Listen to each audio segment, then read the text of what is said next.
और दिमाग ह कि कटोरा। अरे वो भूतनी ही है, इंसान नहीं है। यहाँ आ जाई और वो लंदन में। नमस्ते प्रणाम, आप सब देख रहल बानी भोजपुरी प्लस। तो एक बार फिर से लेके आयल बानी एगो नया ट्रेलर की रिव्यू। और जो ना ट्रेलर की आज हमने रिव्यू करे वाला बानी ओकर नाम बा घूंघट में घोटाला 3। और ये ट्रेलर आ चुकल बा Nirahua music world YouTube channel पर, जोना में आप लोगन के स्टार कास्ट के रूप में परवेश लाल यादव, आम्रपाली दुबे, नीलम गिरी, ऋचा दीक्षित और भी अनेकों शानदार कलाकार देखे खातिर मिली हैं। डायरेक्टर बाड़े मंजुल ठाकुर जी, प्रोड्यूसर बाड़े परवेश लाल यादव और अभिषेक कुमार जी। तो ट्रेलर उहे बा भूतिया कहानी पर। ई सीरीज़ हमेशा से बेस्ट बा। पहला और दूसरा सीजन एकर बहुत ही शानदार गई रहे ई फिल्म के।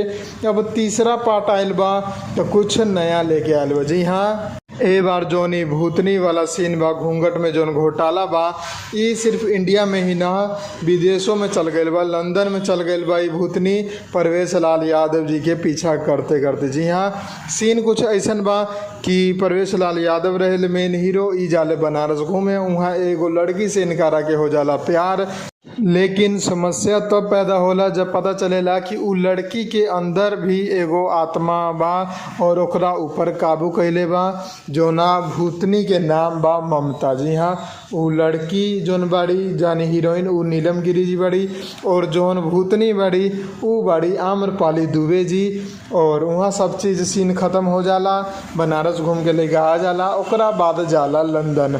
तो लंदन में ओकरा उहे लड़की फिर से नज़र आवेली जोना के अंदर भूतनी रहेला। फिर से लंदन में मिल के ओकरा साथ प्यार होला, बातचीत होला, सब कुछ हो जाला। लेकिन तब लंदन में उहे भूतनी की एंट्री होला जौन की बनारस में उ लड़की के अंदर घुस रहे, यानी कि आम्रपाली दुबे के। और लंदन में भी वो भूतनी परवेश लाल यादव से प्यार के दावा करेले और कहेले कि तू हमरा से प्यार करा, तू शरीर से ना ई आत्मा से प्यार करा। और सब केहू डर के मारे ई जोन पूरा सीन बा आप लोगन के देखे में मजा आई। जी हाँ, कॉमेडी बा, सस्पेंस बा, थ्रिल बा, हॉरर बा, सारा चीज़ आप लोगन के में देखे की मिली। साथे रोमांस भी और विद भूतनी जो कि कॉमेडी भी करी, आप लोगन के हंसाई भी और आप लोगन के डराई भी।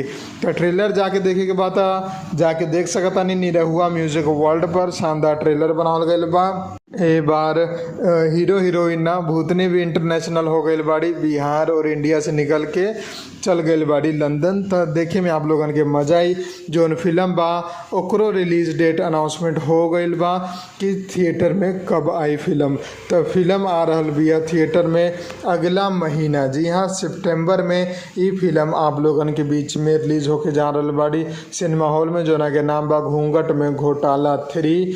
और फिल्म के जोन रिलीज डेट बा उ बा 13 सितंबर 2024। तक तैयार रही फिल्म के सिनेमा हॉल में देखे खातिर। हम मिलम आप लोगन के एगो नया वीडियो में नया रिव्यू के साथे। अगर रिव्यू पसंद आयल बा तो लाइक करके शेयर जरूर कर देम। जय हिंद, जय भोजपुरी, प्रणाम।